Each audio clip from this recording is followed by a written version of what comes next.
ಮೂರು ದಿನಕ್ಕೊಮ್ಮೊಮ್ಮೆ ಫಲದಾಗಾರದಲ್ಲಿ ನೂಕಿದನು ತಿಂಗಳನು. 6 ದಿವಸಕ್ಕೆ ಫಲವಗೊಂಡನು ತಿಂಗಳೆರಡರಲ್ಲಿ. 3 ತಿಂಗಳ ಕಳೆದನು ಇಂತೀರಾರು ದಿವಸಕ್ಕೆ ಕಂದ ಮೂಲಾಗಾರದಲ್ಲಿ. 6 ದಿವಸಕ್ಕೆ ಕಂದ ಮೂಲಾಗಾರದಲ್ಲಿ 3 ತಿಂಗಳ ಕಳೆದನು. ತರಗೆಲೆಯಲಿದ್ದನು 4 ಮಾಸದಲ್ಲಿ. ಮೊದಲನೇ ತಿಂಗಳು 3 ದಿವಸಕ್ಕೊಂದ್ಸಲ ಆಹಾರ, ಒಂದು ಗೆಡ್ಡೆ ಗೆಣಸು ಫಲ ಮೊದಲನೇ ತಿಂಗಳು. 2ನೇ ತಿಂಗಳಿನಲ್ಲೇ 6 ದಿವಸಕ್ಕೊಂದ್ಸಲ ಈ ಫಲಹಾರ. 3ನೇ ತಿಂಗಳಿನಲ್ಲಿ 12 ದಿವಸಕ್ಕೊಂದ್ಸಲ ಆಹಾರ. 4ನೇ ತಿಂಗಳಲ್ಲಿ ಫಲ ತಗೋಬಾರದು ಅಂತ ಹೇಳಿ ತರಗೆಲೆಯಲ್ಲಿ ಇದ್ದನು. ಉದಿರಿರ್ತಕ್ಕಂಥ ಎಲೆ ಇದೆಯಲ್ಲ ಪರ್ಣಾಹಾರ ಮಾಡ್ದ 4ನೇ ತಿಂಗಳು. ಬಳಿಕ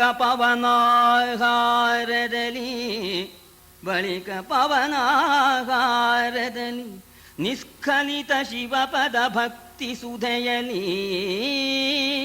ತಳಿತ ರೋಮಾಂಚನದ ಕಂದದ ಕುಂದದ ವಯವದ ಥಳಥಳಿಸುವಾನನದೆ ಸತ್ವೋಜ್ವಲಿತ ಚಿತ್ತದ ಸುಪ್ರಭಾವದ ಬಳವಿಗೆಯಲಿ ಉತ್ಕೋಚವಾಯಿತು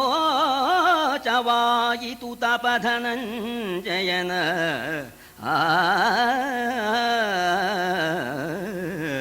ಆಮೇಲೆ 5ನೇ ತಿಂಗಳಿನಲ್ಲಿ ಪವನಾಹಾರ, ಗಾಳಿಯನ್ನೇ ಆಹಾರ ಮಾಡಿಕೊಂಡ. ಅವನಿಗೆ ಆದರೂ ಕೂಡ ಆ ಭಕ್ತಿ ಎಂಬತಕ್ಕಂಥ ಅಮೃತದಿಂದ ಅವನಿಗೆ ಯಾವ ವಿಧವಾದ ಹಸಿವು ಬಾಯಾರಿಕೆ ಅದರ ತೊಂದರೆಯೂ ಕೂಡ ಉಂಟಾಗಲಿಲ್ವಂತೆ. ಆ ಭಕ್ತಿ ಎಂಬತಕ್ಕಂಥ ಅಮೃತದಿಂದ ಅಮೃತಪಾನ ಮಾಡಿದ ಹಾಗಾಗಿ ಕಂದದ ಕುಂದದ ಅವಯವದ ಅಂತ. ಈ ಅವಯವಗಳು ಕುಂದ್ಲೂ ಇಲ್ಲ ಕಂದ್ಲೂ ಇಲ್ಲ ಅಂತ. ಕಂದ್ಲಿಲ್ಲ ಅಂದ್ರೆ ಸೋಲ್ಲಿಲ್ಲ ಅಂತ ಗಟ್ಟಿಯಾಗಿದೆ, ಕುಂದ್ಲಿಲ್ಲ ಅಂದ್ರೆ ಕಾಂತಿ ಕಮ್ಮಿ ಆಗಲಿಲ್ಲ ಅಂತ. ಈ ಪ್ರಕಾರವಾಗಿ ತಪಸ್ಸು ಮಾಡ್ತಾ ಇದ್ದಾನೆ. ಆ ಮುಖದಲ್ಲಿ ದಿನ ದಿನಕ್ಕೆ ಕಳೆ ಹೆಚ್ಚಾಗ್ತಾ ಇದೆಯಂತೆ. ಆ ಮುಖ ಒಳ್ಳೆ ತೇಜಸ್ಸಿಂದ ಕೂಡ್ಕೊಂಡಿದೆಯಂತೆ. ಆ ಮನಸ್ಸು ಕೂಡ ಒಳ್ಳೆ ಶಾಂತವಾಗಿ ಒಳ್ಳೆ ಪ್ರಭಾವದಿಂದ ಕೂಡ್ಕೊಂಡಿದೆಯಂತೆ. ಈ ರೀತಿ ಅವನ ತಪಸ್ಸು ಎಲ್ಲ ಕಡೆಗೂ ವ್ಯಾಪಿಸುವಂತಹದ್ದಾಯಿತು. ತಾನೆ ಶಿವನೋ ಮೇನು ಶಿವನ ಧ್ಯಾನ ತನಗೋ ಅದ್ವೈತದನುಸಂಧಾನವಿದು ಜವನಿಕೆಯೋ ಜೀವಾತು ಮನ ಜಂಜಡಗೆ. ಧ್ಯಾನವೋ ಮೇಂಧ್ಯೇಯವೋ ತದ್ಧ್ಯಾನ ಕರ್ತೃವೋ ತ್ರಿಪುಟರಹಿತನೋ ತಾನು ಮೇನೆನನು ಆಯಿತು ಚಿತ್ತದ ಶುದ್ಧಿ ಅರ್ಜುನನ. ಹಾಗೆ ಮಾಡ್ತಾ ಮಾಡ್ತಾ ತಾನೇ ಶಿವನೋ ಅಥವಾ ಶಿವನ ಧ್ಯಾನ ತನಗೆ ಅದ್ವೈತವಾಗಿ ಸೇರ್ಕೊಂಡಿದೆಯೋ ಅಂತ. ಅಂದ್ರೆ ಶಿವ ಬೇರೆ ತಾನೇ ಬೇರೆ. ಆ ಶಿವನನ್ನ ಧ್ಯಾನದಿಂದ ಒಲಿಸ್ಕೋಬೇಕು ಅಂತ ಈ ತರಹ ಉಂಟಾಗಿ ಈಗ ಭಕ್ತನಿಗೂ ಪರಮಾತ್ಮನಿಗೂ ವ್ಯತ್ಯಾಸವಿಲ್ಲ, ಅದೇ ಆಗಿಬಿಡ್ಬೇಕಂತೆ. ಅದಕ್ಕೆ ತ್ರಿಪುಟರಹಿತ ಅಂತ 3 ಧ್ಯಾನ, ಧ್ಯೇಯ, ಧ್ಯಾತೃ. ಧ್ಯಾತೃ ಅಂದ್ರೆ ಧ್ಯಾನ ಮಾಡ್ತಕ್ಕವನು, ಧ್ಯಾನ ಅಂದ್ರೆ ಧ್ಯಾನ, ಧ್ಯೇಯ ಅಂದ್ರೆ ಯಾರನ್ನು ಕುರಿತು ಮಾಡ್ಬೇಕೋ ಅವನು. ಈ 3 ಒಂದಾಗಿ ಬಿಡ್ಬೇಕು ಅಂತ, 3ರಲ್ಲಿ ಭೇದ ಹೋಗ್ಬಿಡ್ಬೇಕು. ಅದಕ್ಕೆ ತ್ರಿಪುಟರಹಿತಿ ಅಂತ ಹೇಳ್ತಾರೆ. ಭಕ್ತಿ, ಭಕ್ತ, ಸ್ವಾಮಿ ಅಂತ. ಅದನ್ನ ಒಂದು ಚಮತ್ಕಾರವಾಗಿ ಇದು ಶಂಕರಾಚಾರ್ಯರ ಸ್ತೋತ್ರ. ಆ ಭಕ್ತಿ ಅನ್ನೋದು ಪರಾಕಾಷ್ಠೆ ಹೇಗಾಗತ್ತೆ, ಹೆಚ್ಚಾಗಿ ಆದ್ಮೇಲೆ ಆ ಭಕ್ತಿ ಹೇಗಾಗಬೇಕು ಅಂತ ಮೊದಲು ಶುರುವಿನಿಂದ ಒಂದು ಮೆಟ್ಲು, ಆ ಸೋಪಾನ. ಈ ಮಟ್ಟಕ್ಕೆ ಬಂದ್ರೆ ಆವಾಗ ತ್ರಿಪುಟಿ ರಾಹಿತ್ಯ ಅಂತ. ಈ ತ್ರಿಪುಟಿ ಹೊರಟೋಗ್ಬಿಟ್ಟು ಆ ತಾನೇ ಪರಮಾತ್ಮನಾಗ್ಬಿಡ್ತಾನೆ ಅಂತ. ಅಂಕೋಲಂ ನಿಜ ಬೀಜ ಸಂತತಿ, ಇದೊಂದು ದೃಷ್ಟಾಂತ ಕೊಡ್ತಾರೆ. ಭಕ್ತನಾಗಿರ್ತಕ್ಕಂಥವನು ಪರಮಾತ್ಮನ ಯಾವಾಗಲೂ ಕೂಡ ಧ್ಯಾನ ಮಾಡಬೇಕು. ಮೊದಲನೇ ಮೆಟ್ಲು ಏನಪ್ಪಾ ಅಂದ್ರೆ ಅಂಕೋಲಂ ನಿಜ ಬೀಜ ಸಂತತಿ. ಅಂಕೋಲ ಅಂತ, ಅಂಕೋಲಿ ಗಿಡ ಅಂತ ಇದೆಯಲ್ಲ, ಅದರದ್ದೊಂದು ಸ್ವಾರಸ್ಯ. ಎಲ್ಲ ಬೀಜದಾಗ ಅಲ್ಲ, ಆ ಮರದ ಹಣ್ಣು ಬೀಳ್ಬೇಕಾದ್ರೆ ಮರದ ಬುಡಕ್ಕೆ ಹೋಗಿ ಬೀಳುತ್ತಂತ. ಬಾಕಿ ಮರದ ಹಣ್ಣೆಲ್ಲ ಹೊರಗಡೆ ಬೀಳುತ್ತಲ್ಲ. ಅದು ದೊಡ್ಡ ಮರ ಆಗಿದ್ರು ಕೂಡ ಆ ಹೊರಗಡೆ ಕೊಂಬೆ ಹಣ್ಣು ಕೂಡ ಬುಡಕ್ಕೆ ಬಂದು ಬೀಳುತ್ತಂತೆ. ಹಾಗೆ ನಾವು ಏನೇ ಮಾಡಿದ್ರು ಪರಮಾತ್ಮನ ಬುಡದಲ್ಲೇ ಇರಬೇಕು ಅಂತನೋ ಅರ್ಥ. ಇದು ಮೊದಲನೇ ಮೆಟ್ಟು. ಅಂಕೋಲಂ ನಿಜ ಬೀಜ ಸಂತತಿ ಅಯಸ್ಕಾಂತೋಪಲಂ ಸೂಚಿಕ. ಎರಡನೇದು ಆ ಸೂಜಿ ಅಯಸ್ಕಾಂತವನ್ನ ಪಡೆದಂತೆ. ಇದು ಸ್ವಲ್ಪ ವ್ಯತ್ಯಾಸ. ಈ ಅಂಕೋಲದ ಬೀಜ ಬುಡಕ್ ಹೋಗ್ಬೇಕು. ಈ ಅಯಸ್ಕಾಂತೋಪಲಂ ಸೂಚಿಕ ಅನ್ನೋದ್ರಲ್ಲಿ ಏನ್ ವ್ಯತ್ಯಾಸ ಅಂದ್ರೆ, ಅಯಸ್ಕಾಂತ ಸೂಜಿನ ಎಳ್ಕೊಂಡ್ಬಿಡುತ್ತೆ. ಇವ್ನು ಸ್ವಲ್ಪ ಮೇಲಕ್ಕೆ ಬಂದ್ಮೇಲೆ ಪರಮಾತ್ಮ ನಾವು ಆ ಕಡೆ ಹೋದ್ರು ಕೂಡ ಆ ಕಡೆ ಹೋಗಬೇಡ, ಈ ಕಡೆ ಬಾರೋ ಅಂತ ಎಳ್ಕೊಳ್ತಾನಂತೆ ಮನಸ್ಸನ್ನ. ಭಕ್ತರ ಮನಸ್ಸನ್ನು ಪರಮಾತ್ಮ ಎಳ್ಕೊಳ್ತಾನೆ ಎನ್ನುವುದಕ್ಕೆ ಅಯಸ್ಕಾಂತೋಪಲಂ ಸೂಚಿಕ. ಸೂಜಿಯು ಅಯಸ್ಕಾಂತವನ್ನು ಪಡೆಯುವಂತೆ. ಇದು ಎರಡನೇದು. ಸಾಧ್ವಿ ನೈಜ ವಿಭುಂ, ಸಾಧ್ವಿ ಆಗಿರ್ತಕ್ಕಂಥ ಪತಿವ್ರತಿಯಾಗಿರ್ತಕ್ಕಂಥ ಸ್ತ್ರೀ ನೈಜ ವಿಭುಂ, ತನ್ನ ಗಂಡನ್ನ ಯಾವ ರೀತಿಯಾಗಿ ಅನುಸರಿಸ್ತಾಳೋ ಅಂತ. ಇಲ್ಲಿ ಅರ್ಥ ಏನು ಅಂದ್ರೆ, ತಾನೇನೇ ಮಾಡಿದ್ರು ನನ್ನ ಗಂಡ ಸಂತೋಷ ಪಡ್ಬೇಕು ಅಂತ. ಒಡವೆ ಹಾಕೊಳ್ತಾಳೆ, ಒಳ್ಳೆ ಚೆನ್ನಾಗಿ ಅಲಂಕಾರ ಮಾಡ್ಕೊಳ್ತಾಳೆ, ನನ್ನ ಗಂಡ ಸಂತೋಷ ಪಡ್ಲಿ ಅಂತ. ಹಾಗೆ ನಾವೇನೇ ಮಾಡಿದ್ರು ನಮ್ಮ ರಾಮನಿಗೆ ತಿನ್ನೋಣ, ರಾಮನಿಗೆ ಎನ್ನು ಹಲಾರ ನೀನೇ ಮಾಡು, ರಾಮ ನಿಂಗೆ ಎನ್ನು, ಹಾಗೆ ಬರ್ಬೇಕದು. ಇದು ಸಾಧ್ವಿ ನೈಜ ವಿಭುಂ, ಅದು ಮೂರನೇ ಮೆಟ್ಲು. ಲತಾ ಕ್ಷಿತಿರುಘಂ, ಆಮೇಲೆ ಬಳ್ಳಿ ಮರ ನೀವು ನೋಡಿರ್ಬೋದು, ಕಾಡಿನಲ್ಲಿ ಸುತ್ತಾಕೊಂಡ್ಬಿಡುತ್ತೆ ಮರಕ್ಕೆ. ಮರ ಕಡಿದ್ರು ಬಿಡೋದೇ ಇಲ್ಲ, ಈ ಬಳ್ಳಿ ಹಿಡ್ಕೊಂಡ್ ಬಿಟ್ಟಿರುತ್ತೆ. ಆ ರೀತಿ ಏನು ಮಾಡಿದ್ರು ಪರಮಾತ್ಮ ನಿನ್ ತಂಟೆ ಬೇಡ ಅಂತಂದ್ರು ನಾವೇ ಸುತ್ತಾಕೊಂಡ್ಬಿಡ್ಬೇಕು ಪರಮಾತ್ಮನಿಗೆ. ಅದು ನಾಲ್ಕನೇ ಮೆಟ್ಲು. ಲತಾ ಕ್ಷಿತಿರುಘಂ ಸಿಂಧು ಸರಿದ್ವಲ್ಲಭಂ, ನದಿ ಸಮುದ್ರವನ್ನು ಸೇರಿದಂತೆ ಅಂತ. ಈಗ ನದಿ ನೀರು ಬೇರೆ, ಸಮುದ್ರಕ್ಕೆ ಸೇರಿದ ಮೇಲೆ ಅಲ್ಲಿ ಹೊಳೆ ನೀರು ಸ್ವಲ್ಪ ಕೊಡ್ರಿ, ಎಲ್ಲಿಂದ ಕೊಡ್ತೀರ್ರಿ ನೀವು, ಏಕಾಗ್ಬಿಡ್ತು. ಸಿಂಧು ಸರಿದ್ವಲ್ಲಭಂ ವ್ಯಾಪ್ನೋತೀಗ ಯಥಾ ತಥಾ ಪಶುಪತೇಹೇ ಪಾದಾರವಿಂದದ್ವಯಂ ಚೇತೋ ವೃತ್ತಿ ರೂಪೇತ್ಯ ತಿಷ್ಠತಿ ಯದಾ ಸಾ ಭಕ್ತಿರಿತ್ಯುಚ್ಯತೆ ಅಂತ. ಈ ಪ್ರಕಾರವಾಗಿ ಒಂದು ಮೆಟ್ಲಾಗಿ ಹೋಗಿ ಆಮೇಲೆ ಪರಮಾತ್ಮ ಬೇರೆ ಅಲ್ಲ, ನಾವು ಬೇರೆ ಅಲ್ಲ ಅಂತನ್ನುವಂತೆ ಸಿಂಧು ಸರಿದ್ವಲ್ಲಭಂ, ಆ ಹೊಳೆ ಸಮುದ್ರಕ್ಕೆ ಸೇರಿದಂತೆ ನಮ್ಮ ಚಿತ್ತವೃತ್ತಿ ಆ ಪರಮೇಶ್ವರನನ್ನು ವ್ಯಾಪಿಸ್ಕೊಂಡ್ಬಿಡ್ಬೇಕಂತೆ. ಅದಕ್ಕೆ ಭಕ್ತಿ ಅಂತ ಹೆಸರು. ಅಂಥ ಭಕ್ತನಾಗ್ಬಿಟ್ಟ ಮೇಲೆ ಪ್ರತ್ಯೇಕತೆ ಉಳಿಯೋದಿಲ್ಲ. ಆ ರೀತಿ ತಾನೇ ಶಿವನೋ ಅನ್ನೋ ಹಾಗೆ ಆಗ್ಬಿಟ್ಟ ಅರ್ಜುನ. ಏನನೆಂಬೆನು ಪಾರ್ಥನುಗ್ರತಪೋನಿದಾಘಜ್ವಾಲೆಯನು, ಪಾರ್ಥನ ಉಗ್ರತಪೋನಿದಾಘಜ್ವಾಲೆಯನು ಸಂಧಾನವನು ತತ್ಪರಿಸರದ ಪಾವನ ತಪೋಧನರ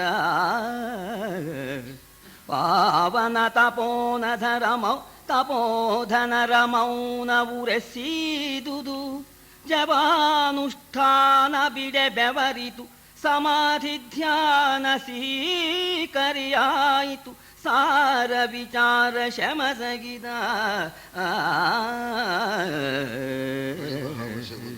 ಆಮೇಲೆ ಇವನ ತಪೋನಿಷ್ಠೆ, ಇವನ ತಪಸ್ಸಿನ ಮಹಿಮೆ ಎಷ್ಟು ಮಟ್ಟಿಗಾಯ್ತು ಅಂತಂದ್ರೆ, ಆ ಇಡೀ ಇಂದ್ರಕೀಲ ಬೆಟ್ಟದ ಕೂಡ ಇವನ ತಪೋ ಜ್ವಾಲೆ ವ್ಯಾಪಿಸ್ಬಿಡ್ತಂತೆ. ಎಲ್ಲಾ ಕಡೆಗೂ ಹೋಗ್ಬಿಟ್ಟಿದೆಯಂತೆ. ಏನು ಜ್ವಾಲೆ ವ್ಯಾಪಿಸ್ಬಿಟ್ಟು ಆ ಇಂದ್ರಕೀಲ ಬೆಟ್ಟದಲ್ಲಿ ತಪಸ್ಸು ಮಾಡ್ತಕ್ಕಂಥವರಿಗೆಲ್ಲ ಈ ಜ್ವಾಲೆಯನ್ನ ಸಹಿಸೋದಕ್ಕೆ ಆಗಲೇ ಇಲ್ವಂತೆ.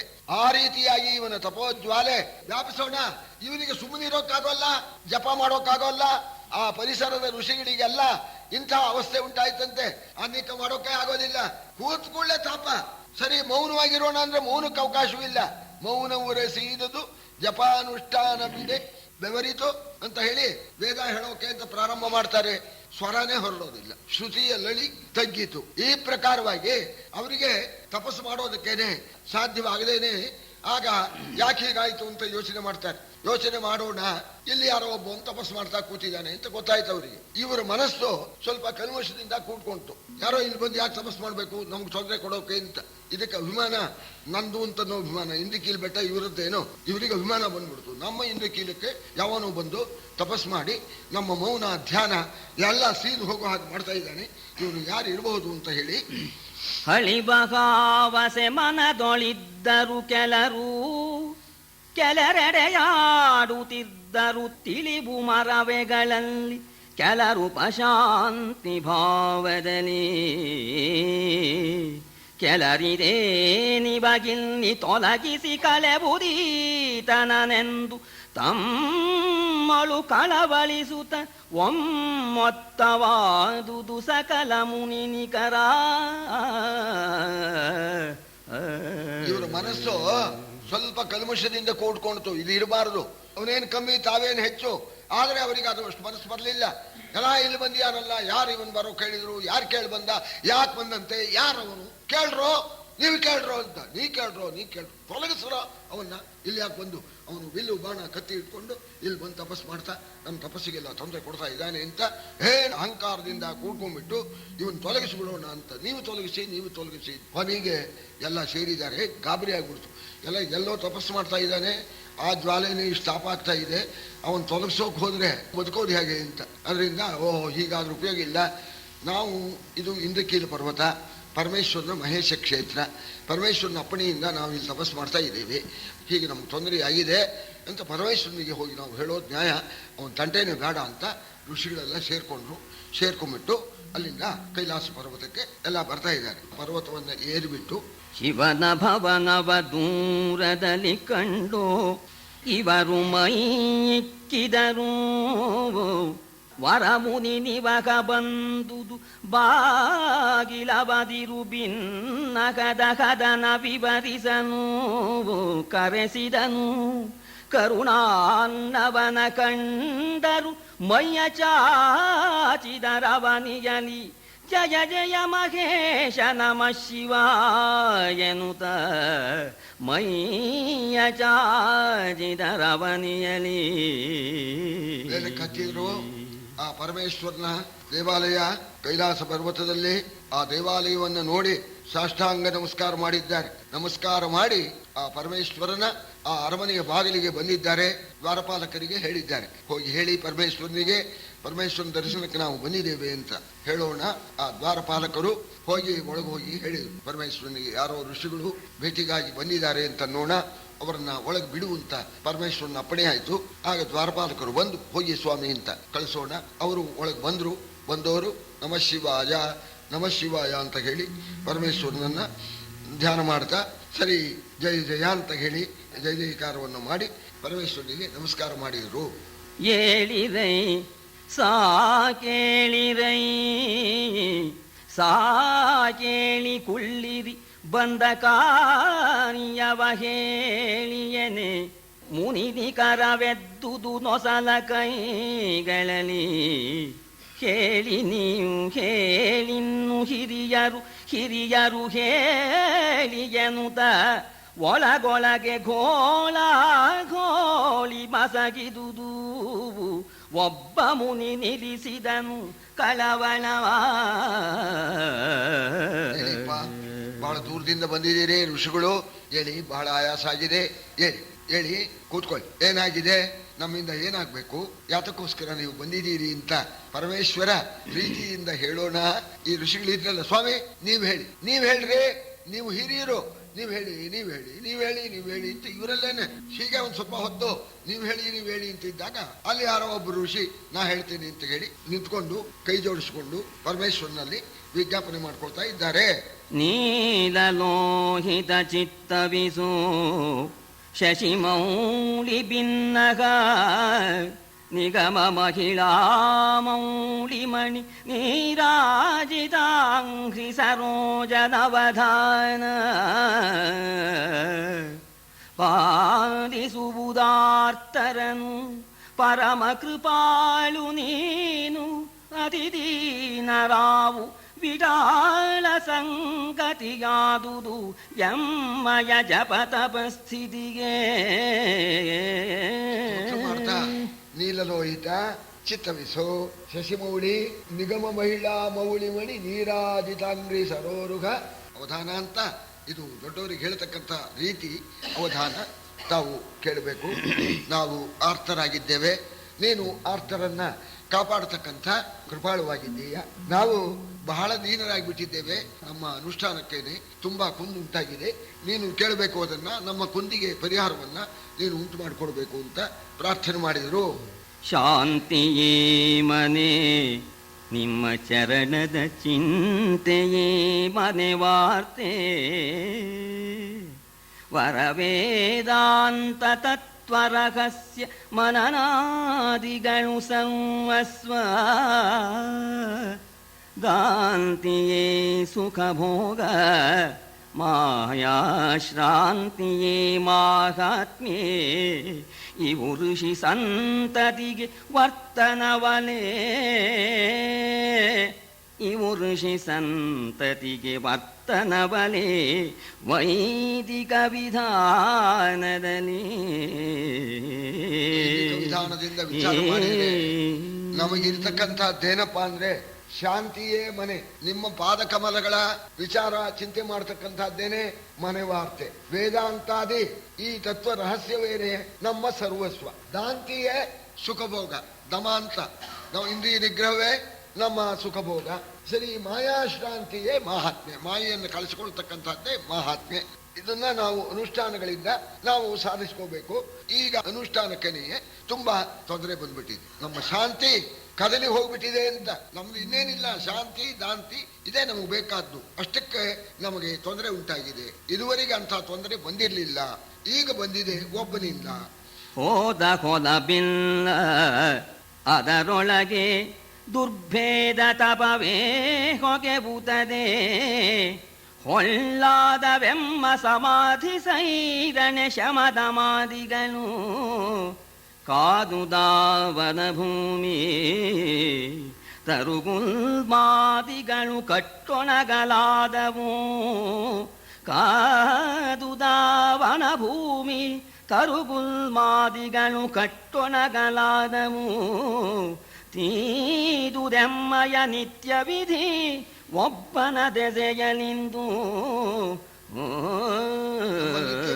ಲೋಪವಾಗಿದೆ ಅಂತ ನಮ್ಮ ನಿತ್ಯ ವಿಧಿ ಸ್ನಾನ ಮೌನ ಜಪ ಧ್ಯಾನ ಇದೇನೆ. ಇಷ್ಟಕ್ಕೂ ತೊಂದರೆ ಬಂದಿದೆ. ಯಾವನೋ ಒಬ್ಬ ಬಂದಿದ್ದಾನೆ, ಆ ಒಬ್ಬನಿಂದ ಅವನ ತಪಸ್ಸಿಂದ ನಮ್ಮ ಸೈರಣೆ, ನಮ್ಮ ತಪಸ್ಸು ಶಮ ದಮ ಎಲ್ಲ ಟೊಳ್ಳಾಗಿ ಹೋಗ್ಬಿಟ್ಟಿದೆ. ನಮ್ಮದೇನು ಇಡೀ ಅರಣ್ಯವೇನೆ, ಅವನು ತಪಸ್ಸು ಮಾಡ್ತಕ್ಕಂಥ ಈ ಅರಣ್ಯವೇನೆ ಕಾದು ಬಿಟ್ಟಿದೆ. ವನಭೂಮಿಯೇ ಕಾದು ಬಿಟ್ಟಿದೆ. ಅಲ್ಲಿರ್ತಕ್ಕಂಥ ಮರ ಪೊದೆ ಎಲ್ಲವೂ ಕೂಡ ಸುಟ್ಟೋಗ್ಬಿಟ್ಟಿದೆ.